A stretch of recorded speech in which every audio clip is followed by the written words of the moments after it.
Hello people, welcome back to my channel. ఈరోజు గోధుమ రవ్వతో ఉప్మా అనేది ఎలా తయారు చేసుకోవాలో చూద్దాము. దీన్ని నాటు రవ్వ కూడా అంటారు.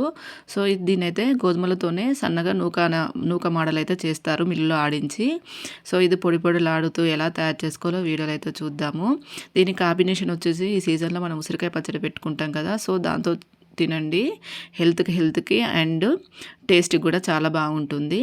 సో ఇది ఎక్కువగా షుగర్ పేషెంట్స్కి చాలా బాగా యూజ్ అవుతుంది. సో షుగర్ లెవెల్స్ అనేది నాటు రవ్వ కంట్రోల్ చేస్తుంది. అనేది గోధుమలతో చేస్తారు కదా. సో ఇక ప్రాసెస్లోకి వెళ్తే స్టవ్ పైన ఒక గిన్నె పెట్టుకొని మనం ఒక పావు ఆయిల్ అయితే వేసుకోవాలి. ఆయిల్ హీట్ అయిన తర్వాత మనం కొద్దిగా పచ్చిశనగపప్పు, కొద్దిగా పల్లీలు అనేది మనమైతే 1 మినిట్ అయితే ఫ్రై చేసుకోవాలి. ఇది ఫ్రై అయిన తర్వాత 1 టేబుల్ స్పూన్ జీలకర్ర అండ్ 1 టేబుల్ స్పూన్ ఆవాలు అయితే వేసుకోవాలి. ఆవాలన్నీ కొద్దిగా ఎక్కువనే వేసుకోవాలి. తర్వాత కరివేపాకు వేసుకోవాలి. మనం పచ్చిమిర్చి అనేది సన్నగా కట్ చేసుకోవచ్చు, లేకపోతే వీడియోలో చూపించిన విధంగానే కట్ చేసి వేసుకోవచ్చు.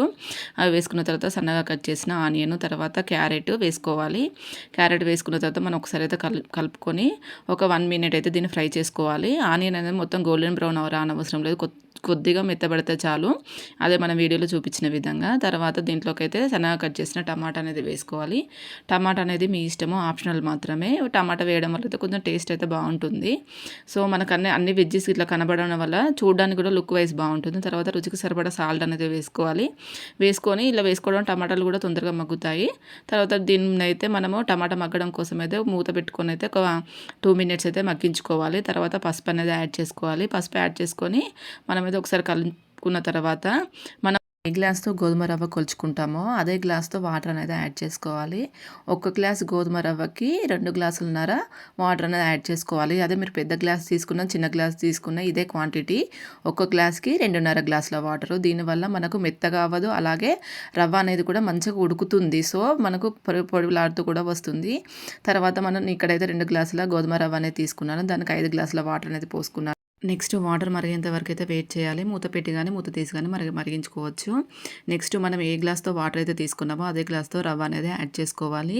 ఇది బొంబాయి రవ్వలేగా మనం పోసిన వెంటనే మనకైతే ఉప్మా అనేది రెడీ అవ్వదు. సో దీనికి కొంచెం టైం పడుతుంది. మనం మొత్తము రవ్వ వేసుకున్న తర్వాత మనమైతే మంచిగా ఒకసారి కలబెట్టుకొని, ఇక్కడ వాటర్ అనేది ఉన్నాయి కదా, దీన్ని హై ఫ్లేమ్లో 3 to 5 మినిట్స్ అయితే మగ్గించుకోవాలి మూత పెట్టుకొని. తర్వాత దీన్ని మధ్య మధ్యలో మూత తీస్తూ కలపెట్టుకోవాలి. సో ఇక్కడ మనకు వాటర్ అనేది కొద్దిగా ఉంది కదా, సో దీన్ని ఇక్కడ మనం ఈ స్టేజ్లో అయితే లో ఫ్లేమ్లో మూత పెట్టుకొని మనం మగ్గించుకోవాలి. ఒకవేళ హై ఫ్లేమ్లో పెట్టామనుకోండి మన కింద అనేది అడుగంటుతుంది. సో దీన్ని లో ఫ్లేమ్లో మళ్ళీ ఒక 5 మినిట్స్ అయితే మగ్గించుకోవాలి. తర్వాత మూత తీసి చూద్దాము. ఇక్కడ మనకైతే రవ్వ అనేది పర్ఫెక్ట్గా కుక్ అయింది అండ్ మనకు రవ్వ కూడా పొడి పొడిలాడుతూ ఉంది చూడండి. సో మీరు ఇంకా దీన్ని స్టవ్ ఆఫ్ చేసేసి మూత పెట్టుకొని ఒక 5 మినిట్స్ రెస్ట్ ఇచ్చి తర్వాత సర్వ్ చేసుకోండి మీకు నచ్చిన పికిల్తో. మీరు కనుక నా ఛానల్ ఇంకా సబ్స్క్రైబ్ చేసుకోకపోతే సబ్స్క్రైబ్ చేయండి అండ్ లైక్ చేయండి. సబ్స్క్రైబ్ చేసుకోవడం వల్ల మీకు మనీ అనేది ఏం కట్ అవ్వదు. Thank you for watching.